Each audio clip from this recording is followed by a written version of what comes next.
I feel like I owe an explanation as to why I've not been active on YouTube all throughout 2020. As you notice, I've only posted 2 videos, this being the third. The 2020 Red Flag video, which was a record based on the number of years I kept track from 1990 onwards. I may someday do a video as to how I go about red flags and why only 1990 onwards, not like 88, 89, or even further. I'll explain that in another time in 2021. And also the Michael Self video where I interviewed him as part of my podcast that I do called Behind the Exploratory Lenses. And let me make this real clear. I'm not posting every new episode. You can listen to those episodes on Spotify, SoundCloud, Apple, and Amazon. You can listen to through there. I don't need to upload every single episode on YouTube because considering the numbers, nobody really cares. If I post a red flag video from recent times, all people care. And that is the sad reality. People only care about the 20 teens and even now. If you look at all my videos from the 1990s except for probably 1988, it barely does a dime. And I'm a number-driven guy. And that's the main reason why I had been gone. Because I was not having fun making videos anymore. As you notice, I stopped doing West Coast Wednesdays because nobody really cared. I was burnt out by August of continuing. That's why I only did hype videos towards the very end. I have no interest of doing shows on my channel because I know deep inside nobody cares. People care about the red flag video and nothing else. TV graphics, I will continue doing those. I even have the thumbnail for it for the CBS one. I just not started doing the script, compiling the videos, and figure out what I like and what I don't like. And I do know this. I'm going to keep it very short. A couple comments on their TV graphics says, keep it short and concise. They love the idea. Some people love the idea of what I'm doing. It's my second most successful series for that reason. But they told me, and I'm willing to accept condensing it a little bit. Fortunately for CBS, I don't think I'll have much to say about it because it's pretty simple text and graphics. So that the question is, when will I do it? Time multiple times. Oh, I know that will be the first video in 2021 because one of my biggest problems when I used to upload frequently on Auto Rock and Racing 94 was saying dates without committing to it or forgetting. And there's a lot of reasons why. Either I just have no time to do it, I have no interest, and also I have a career to think about. I have a life, and I think people need to understand it's okay to have a life. It's okay to have a career. YouTube is not my foray. I know that I'm not part of the YouTube community. Some people say, I used to be good. Not anymore. Which is total blasphemous. And I said, you know what? If they feel that way, fine. People will not get videos at the which is unfortunate. But with this pandemic, people would probably think, oh, this would have been perfect. I could have knocked all the TV graphics series out of the way. No. I made up my mind during the fall of 2019 that I said, no matter what, the NASCAR Decade video would be my last one as a full-time YouTuber. The only time you'll ever see me upload are the TV graphics series to finish it up because I got to finish what I started, which are CBS, ESPN, and ABC. And I'm splitting the ESPN and ABC very, very different. So there's only 4 more graphic series episodes left. And if Fox decides to pull up a new graphics overhaul, which more than likely they will, I will do a video about it, much like I did with the current one with the box score, or as I like to call it, the scoring pylon. More on TV graphics very shortly because a couple people asked me about that. And by I mean a couple, 2 out of the 4 asked me about that. So I will say, stay tuned to that for a moment. But yeah, I was fatigued. I was tired. I was not having fun. And I said at the fall, like, I'm going to work on that NASCAR Decade video, focusing on the memorable moments, the highs and lows of 2000 from the years 2010 to 2019, much like I did with the 2000s video, which was in poor potato quality, with the watermarks and all that. I was only a teenager when I put that video together. So I felt like it's going to be better. I know it's going to be better. And then once I realized, I saw, okay, this is going to be the breakthrough video. People realize who I am, what I have. People, oh, this guy is more than just a red flag guy these days. It's going to get 10, 50, 100,000 views, similar to the 2000s one. Up until I post that 2020 red flag video, it only was barely a 2,000. They say, yep, that proves my point. Goodbye, YouTube. I'm not going to do any more full-time videos ever again, because I realized no matter how hard I tried, I'll never be part of that community. I'm never going to be part of the Phoenix 5, as I call it in the TV graphic series, or the elite, to put an AEW term. I'm not part of the elite. Never claimed to be one. I may have been in one podcast episode with those guys. Only one. But I know deep inside I was heavily unprepared. And I was not utilizing my max potential. Because what I care more is to get my story point across. Because there's more than just me being the red flag guy. There is. And I think it's unfair to be defined by just one thing these days. And it's like the main cash grab. Which, and honestly, at the end of the day, is barely making a dime. It's just extra finances at this point to see how the system works. That's why you see ads on several of my videos now. Because one, see how the system works while it lasts. Two, it has a system. Three, I know I broke a promise that if I do that, I sell out. At this moment, I kind of already sold out due to the fact that I stopped doing the videos that I was sort of known for the big numbers. And I usually not about those numbers, but when the numbers are not there, especially when I did the remake of the Indianapolis 500 video, then the Michael Wall trips, and even the Daytona 500 red flag video, it was doing nothing compared to the 20 teens and even the 2020 red flag video. And I realized, well, nobody cares about nostalgia, yet most of the NASCAR YouTubers are focusing on nostalgia, and they're doing all right. So I said, you know what? It's not meant to be. I'll pull out of the Rats race. I don't care anymore. And I did. I pulled out of the Rats race. I'll just focus on my career. I'll focus on my writing. I'll focus on my photography. My two main passions are writing and photography.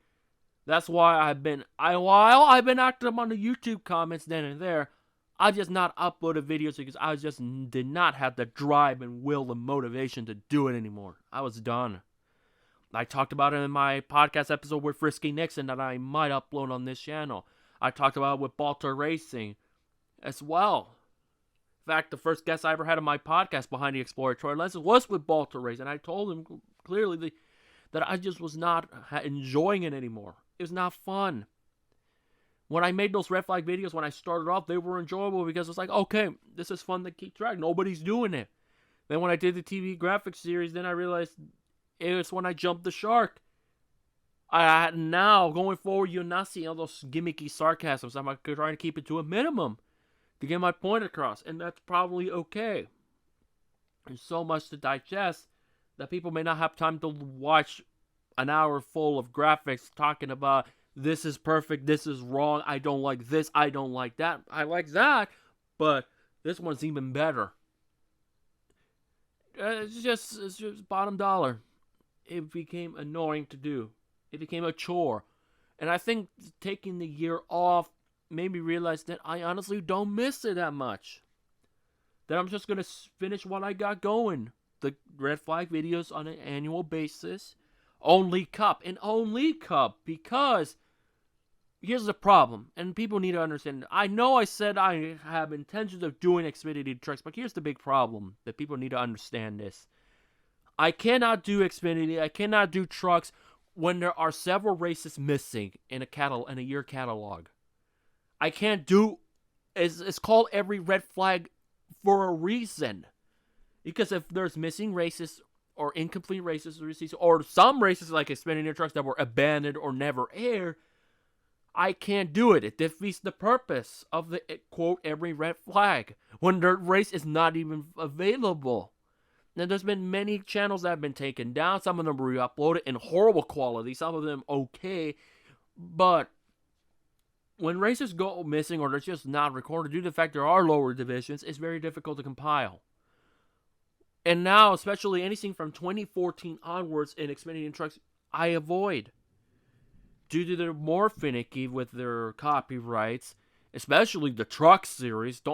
Some people have had problem posting truck series videos because they either get the block hammer or advised to take the video down. It's not worth it. That's why I only do Cup. To find how many red flags are in Xfinity and trucks, follow me on Twitter at TLT Files, because I talk about the red flag. When there's a red flag, I update the tallies. Hopefully 2021 I do a little bit better than that, because I missed a count in the Cup Series in the grand total, because 2:16:20 happened at Daytona. I don't like talking about that 500. I don't want to even think about that 500 due to 2:16:20, and that's about it. And I will not discuss about that event at this moment in time. Maybe if I have a special guest on the podcast, then I feel like, okay, this is worth uploading, and people, and the 50 people that care will watch, will understand. It's just, I moved on, people. I think several YouTubers have moved on as well, the old schooler. I applaud the Brock Beers of the world, and the Balto Racing and the Frisky Nixons, even the ones that are no longer doing videos, like a Tyler Head or an Alta, or Lego NASCAR fan. They used to do the Propane 400. There's so many YouTubers out there from back in my day that are still doing it, and even doing it better than ever. Brock Beard, he was known as the grid guy, the starting grid guy. Now he's known as for making these amazing documentaries. That is the echelon of YouTube in my book. Doing stuff that is quite a niche that people will follow. And he's done a phenomenal job with his core passion. Talking about field fillers, the drivers who finish last and all that. He's found a common ground. He's found a niche. And I'm really happy for it. That's why I'm a proud patron of him. NASCAR Man is another one who posts all these old clips and worked with Brock. That's where I feel he's shining even more. That's top echelon, because it's stuff that people should really pay attention and care about. For me personally, I hope one day these red flags will finally get a true following outside of YouTube, where maybe the big goal is red flags being acknowledged, the total red flag counts being acknowledged in NASCAR programming and in the record books. That is my main goal for this. The purpose why I'm doing these red flag videos, and why I kind of started. What started is like, okay, let's see how many red flags were in that season. I was curious back in 2017. It's now become a thing that I really want to make a thing that people should stop ignoring in my book. That's why I heavily encourage you guys to follow me on Twitter at TLT Files, so you get a track of the Cup red flags as it happens. But also you get Xfinity and Truck Series, because that's the only way you're going to find out how many red flags are in trucks and Xfinity, because you're not going to see it on YouTube. And I don't need to apologize for it, because you do know and do realize that there's a thing called copyrights, and also stuff gets blocked. I don't want to jeopardize that. And also, I don't want to put a video of, let's say 2001 Busch Series red flags, knowing there's 5 or 6 races missing. I don't know exactly how many are missing, but let's just say 5 or 6. And one of those 5 or 6 races have a red flag or 2. I can't do it. I can't prove it. I want to show the footage as a proof that this red flag happened, because there have been times that people are debating whether or not it was a red flag or not. I've had a couple of them in 2017, and I've looked at a replay, looked at a time again. There have been a couple of them that I missed, notably 2007, because I forgot. I went skimmed through it too fast. But all the other ones are up to the point and accurate. They are. And that's what I look for, accuracy. I hope you guys understand that. But moral story, 2021, the only videos you're probably going to see from me are maybe a couple podcast episodes with notable YouTubers or drivers, like the one I did with Michael Self, which I highly encourage you guys to give a watch, because if that video gets about 200 views, then maybe I'll consider putting more of those podcast episodes on YouTube. If it stays as it is, barely over 50, then it's a waste of time. It is a waste of time. Because it just further proves my point why I left YouTube in the first place, why I've been absent all throughout 2020, and why I'm going to continue focusing on my writing and photography, which you'll see on YouTube if I feel like it. But mostly through Instagram and Twitter, and also Facebook then and there, but also a Motorsports Tribune and the Podium Finishes, the 2 outlets I write for. That's where you'll find what I'm up to these days. And that's all I'm going to provide you. So, now that I talked about why I've been gone, mostly because I was burnt out and I realized that I have no place in this community. Nobody cares what I do outside of a red flag. It's like, here's how I view it. It's like red flag video. Oh, red flag video. Oh, I'm gonna go watch. Let's watch. Let's see how many red flags are in there. And if I post something like Arca West or a podcast or I don't know, a flyby of cars roaming around Daytona, which as a media member I don't upload. But say if I bend the rule a little bit, which I won't, so I post something like that. Or I don't know if I someday go to a Formula One race. Do you often see film footage of the cars going by and from the grandstands more than likely? It's like, who cares? Nobody. That's not a red flag video. Nobody cares. Who cares? I'm not watching. That's how I feel, and it's frustrating.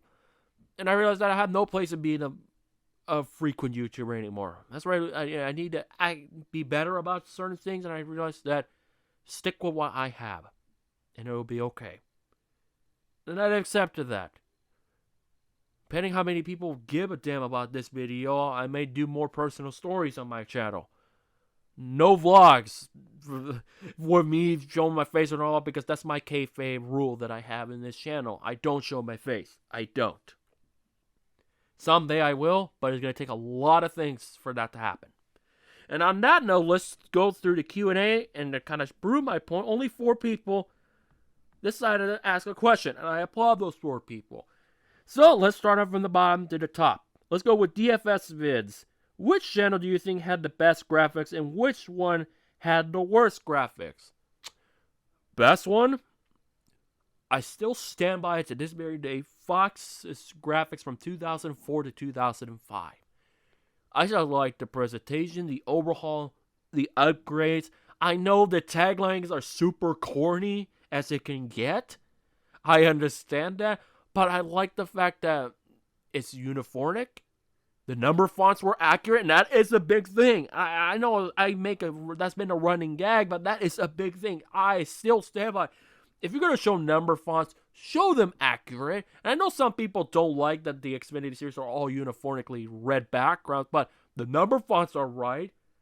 As long as the backdrops, I do judge it a little bit, but Foxtel 405, the second gen graphics, you can't beat it. Cannot. Some people will say the NBC from 04 to 06, but I really don't like it due to the number font inconsistencies. It is pretty bad in my book. Another one that I liked was Fox's first gen. It's very minimalistic and simple. I just really like. I'm all for simple minimalistic stuff sometimes. And that's why I don't mind the scoring box, the pylon from Fox that they've had the past couple years. I know I was critical about it, but over time it's like, it's not that bad. Now I will say this. If there's barely 20 cars, if there's like, say Arca, there's like 23 cars on there, you can fit them all in one graphic page. You don't need to show a second one underneath the top 10. I even have a graphic that shows the top 25 ones. You can fit in a whole top 25 in there. They've done it. No excuse to show, say, the top 10 and then up below 11 through 20, and then the next page show 21 to 23 or 21. Just fit them in all at once. It saves you some time. It's not my favorite for that reason. But yeah, I just love that one. But if I'm going to be honest with you, the ESPN graphics from 1999, specifically 1999 through 2000, can't beat it. Can't beat it. It's the most up-to-date graphics you had. It was for its time. It was amazing. You had the standings as they were, the point standings that go up through 30th, manufacturer standings, rookie of the year points battles. Show the top 5 with a picture. I will discuss all of that on the ESPN graphics series, because right now, let me make this clear. There's 4 more episodes to go. CBS, that will come out. The first video will come out in 2021. Time will tell when that'll be. Hopefully before Speed Weeks. If Fox does, well, I'll mention that in a bit. If Fox does a new graphics for NASCAR, I will talk about it in a separate video. Then you have ABC, because ABC needs to be separated for that one, in my opinion. ABC has to be separated. There's no in between. Because I want to that'll be the one video I will talk a little bit more on the open wheel end, IndyCar and kart. Because they showed some graphics that I really, really want to talk about. especially the last couple Indianapolis 500s. And yes, number fonts will be a factor in that one because good grief, it was horrible. Horrible. And then as far as ESPN, it will be split into 2 parts. That will be the last one of the 2-part series, like I did with Speed and NBC. Because I want to split the first run, the main run, and then the second run, where I might or might not talk about a little bit about IndyCar as well. I haven't figured out where I'm going to talk about the IndyCar run from 15 to 18. Whether I want to talk about it on the ABC episode or I want to talk about it on the second part of ESPN. I'm going to have to figure that out. It's unfortunate I will not have a graphic series video out for the year 2020 to keep that streak going that I started in 2017 from the first episode that I did with TNN. Do understand that with the pandemic and everything that is happening, it's been stressful times. I've had to think about my career and my life a lot more. What is priority over making videos that I get little to no return of. I hope people understand that. Alright, to ask what is the worst graphics? It's pretty easy. Fox 2006, TNT's solo run as a whole. It was terrible. I hate it with a fiery passion. 2006 was not necessary. It was not needed. I hate the fact that it only lasted 1 season. I think that's one of the reasons why I didn't like it at all. And then you have the second-gen graphics clashing with the third-gen tickers. Like, no, I just did not like it. It was unorganized. And then TNT's whole second run was a complete joke. It was a joke. Go watch that TNT episode and tell me how that cannot be the worst thing ever. People will say, I also did not like the first half of 2014's Fox ticker at all, due to the fact that there's no number fonts, just generic text. With a background, leaving a gray background, leaving a lot to the side. I did not like those either. But the worst one, in my book, is the entire TNT solo run, in my book. The whole second run of TNT, the whole solo run of TNT, terrible. Horrible. All of it. Everything about it was bad. Along with Fox 06. Best one, for sure, I mentioned second gen 0405 with Fox. First gen 01 through 03. And also NBC's current one that they have right now is probably right up there. I really like those as well. And also ESPN. Those are my favorites. Alright, let's get to the elephant in the room. And I'm going to explain this very bluntly because I get tired. That's one of the main things. I get very annoyed when I get the same question over and over and over again. We're not in the penultimate episode. ABC is technically not the penultimate episode. It is the penultimate network. The penultimate episode will be ESPN's main run from, I'm going to say, 81 to 2000. With a technicality, though, because the Truck Series was still on ESPN from 01 to 02. So theoretically speaking, that's another thing I'm going to have to figure out. Do I want to put 01 and 02 in the main run? Or I want to put it in the second run. More than likely, I'm going to put it in the main run because it's just sort of a continuation of the graphics that they had from 99 to 2000. I have no time period. And I'm going to mention this time and time again to this particular channel. I have no time periods. I don't like being rushed. I don't like being urged. And I really don't like being asked the same questions over and over again. There's a thing called being patient. When it comes, it'll come. Make sure you put a notification bell and be patient. Because if you're not going to be patient, I'm not going to acknowledge you.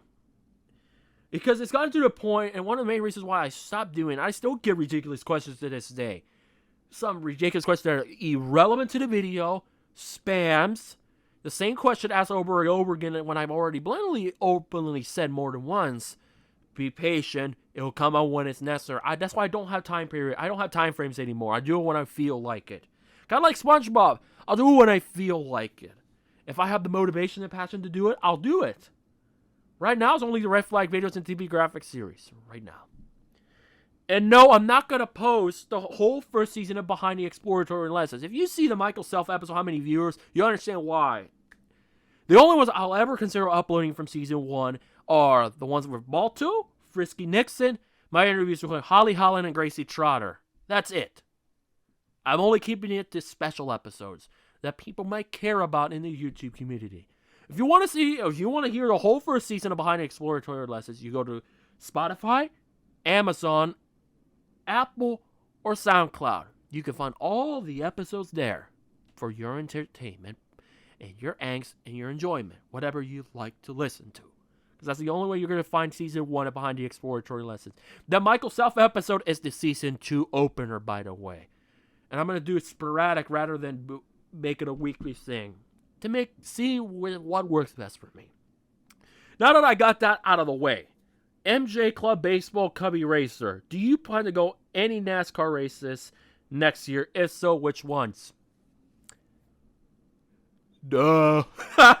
Duh. Of course I will. I hope. I better. Fingers crossed. When you are a photographer and a writer, a versatile multimedia personnel, a journeyman, it's obviously I gotta do some NASCAR races. Don't you think?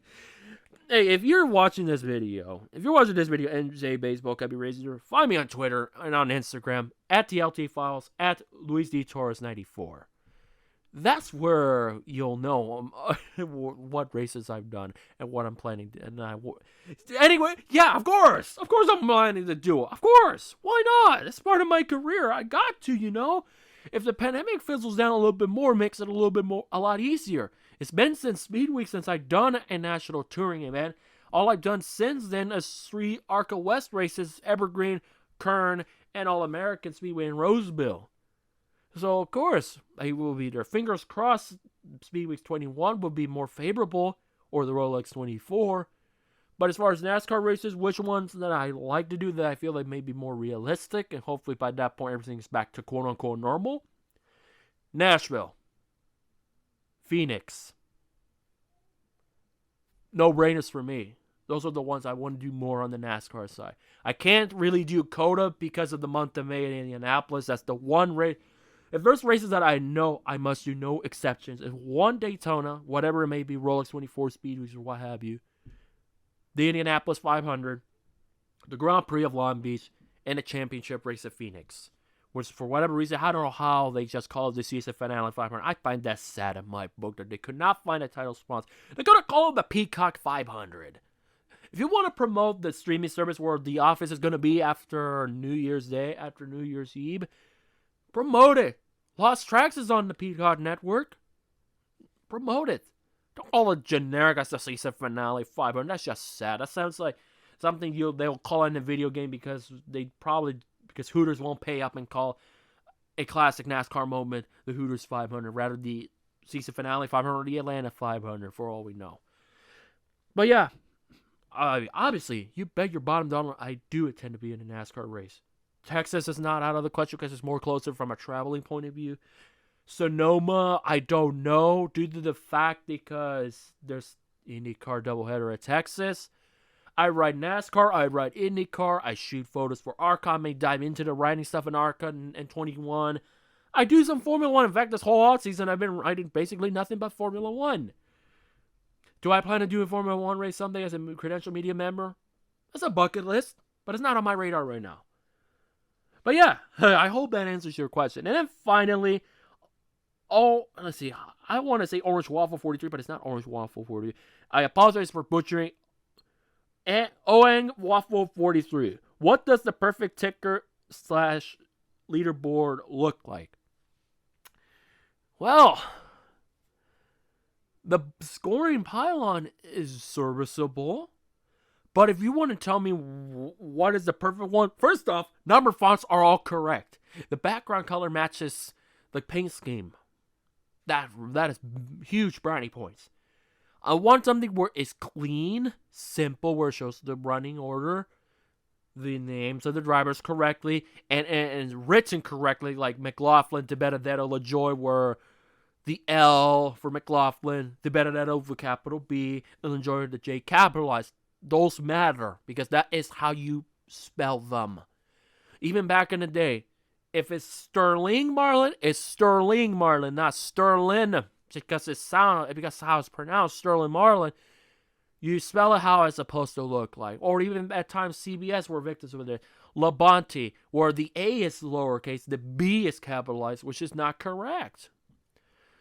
Or they just La and space Bonte. That is not correct. There is a technicality, though, unless they change it like Elio Castroneves. If you see the first couple of years when he was with, Stefan Johansson and, of course, Carl Hogan, you have Castro-Neves. That's how it was spelled and how it was correctly used at the time. It wasn't until 2000 where Castro-Neves were merged together with the N being lowercase, so it says Castro-Neves instead of Castro-Neves. That is very important to me as well. Also, informative data where you see it, because they're like the manufacturers. This was to show a graphics saying manufacturers, because there's one flaw on the Fox that I didn't mention on it back a couple years ago. When they showed the manufacturer, they didn't have something covering it underneath in the survey where they're showing the make. So it's just kind of like you have like laps to go, then the name, laps to go in that box. Underneath is the manufacturer, where there doesn't say manufacturer, or sometimes with miles an hour, last lap miles an hour, or where they start. That was the whole sort of vital. It's got to be clean. It's got to be simple. You got to understand it. Make it too simple for the audience. You know what I mean. Got to make it very simple for the common people. If you want to tell me what is the perfect one in my book, ESPN 1999 through 2000. Watch any race from it. I say 1999 Napa 500. That is a perfect ticker. That is a perfect leaderboard, because it gives you all the data, all the information that you need. Of course, people these days, and I know one certain race uploader on YouTube told me people can look it up these days. That's why they don't put it. I understand that. It's true. I'm not going to deny it. But look at that graphics in 1999 to 2000 on ESPN. That to me is the perfect ticker/leaderboard. Chef kiss, slap the car, put all your money on that graphics, because that's my favorite all time, if you ask me. Even the Fox 04, the second gen, that was perfect. But I'm going to deduct a little points because of the corny headlines after a driver crosses the line, especially from 2004.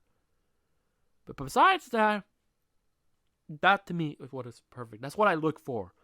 Number fonts, name accuracy. The information is right. This mile an hour right. Nothing extreme like, 455 tires on pit road like ESPN did. Those are, I don't doctor, it makes for good humor. I will make sure of that. But it's fun. It's funny to point those out. Not all of them are perfect. Even NBC's current run, they're not perfect. I don't think any TV graphics are all that perfect. But if you want something close to perfect, 99 through 2000 ESPN. Simple, but very, very effective. Oh, man. I really hope this was not going to be a long video, but unfortunately it is. And yes, you're seeing it. If you're watching what's on the video background, it's just me and my brother goofing around in GTA Underground on the PC. That's why you're seeing that video 3 times now as I'm recording this. Because I want you to, this is meant to be listened to whatever you're doing. It's meant more of a podcast-oriented format. But I put something in the background to just slap in, and also just an excuse to show a glitch where we used Jimmy from Bully, but instead it's turned to an anamorphic CJ. We decided to cause havoc and Bulwark Academy, because that's what the mod is all about. I hope you're not creeped out by it. I don't know if people will watch this anyways, but there you have it. I may upload it separately, and those who watch this video will be like, wait, you uploaded this. And I'm going to mention this right now. If you say that right now, do understand the video you're watching right now is background. I'm going to put that separate someday. I don't know when, but we'll see. Hope you understand my frustrations. Hope you understand why I've been gone. And hope those who asked questions, the very few that did, I hope you got a good answer from me. Because I want to be more open about certain stuff. Even if I only got 4 questions. But yeah, that'll do it. Honestly, I hope you learn a little bit more as to why I've been absent for a year. But do know that in 2021, it's going to be the remaining episodes of the TV graphic series when I start working on it. The first one will obviously be CBS. And when I'm starting working on it, I'll let you guys know when it's going to probably come out. More than likely before Speed Weeks, that is for sure. But I don't know when. I gotta set a time period to really start working on it. Maybe next week or maybe the week after, as of this recording, on December 29th, 2020. But I highly encourage you guys to watch the NASCAR Decade video, because I feel like that's my personal best work I've done in that channel ever. It shows all the highs and lows from 2010 to 2019. And then maybe someday, I'll do a 90s decade reflective video on that. Maybe. Don't quote me on that. But until the NASCAR TV graphics episode about CBS comes along, until we meet again, I hope you guys enjoy the last wee bit of 2020 as best as possible, because we're all looking for 2021 to get going right now. It may be a while till 2021 runs wild on a positive end.